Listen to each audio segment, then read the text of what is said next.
High, welcome to my mini vlog. আজকে একটা shopping vlog share করব তোমাদের সাথে। আর যেহেতু মা এসছে তো ভেবেছিলাম একটু ঘুরতে যাই। তো ঘোরা বলতে আমাদের কাছাকাছি এই শপিং মলই রয়েছে এতগুলো। তো সেই জন্য আমরা চলে এসেছি এখানে। আর এই জায়গাটা ম্যাক্স, জুডিও সব রকমের ব্র্যান্ড রয়েছে।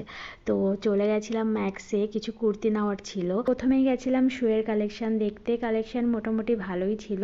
আর তারপরে গেছিলাম কুর্তি দেখতে। তো কুর্তি আমি এখান থেকেই ম্যাক্সিমাম কিনি। তো যেহেতু এখান থেকেই নিই তো আমি মোটামুটি জানি এখানে কুর্তি কালেকশন কেমন আসে। তো সেখান থেকে আমি দুটো কুর্তি নিয়েছি আর মাকেও সেম কুর্তি একটা দিয়েছি। দুজনে সেম সেম পরবো বলে আমি এই যে ট্রায়াল দিয়ে দেখাচ্ছি কেমন লাগছে, তোমরা অবশ্যই জানিও। আর তারপরে আমি একটু এই পুতুল নিয়ে ঘাটাঘাটি করলাম আর মাকেও দেখাচ্ছিলাম। আর এরপরে আমরা ডিসাইড করেছিলাম একটা জায়গায় খাওয়া দাওয়া করতে যাব। তো এর পরের ভ্লগে তোমাদের সাথে সেটা শেয়ার করব। তো এই ভ্লগটা কেমন লাগলো অবশ্যই জানিও। বাই।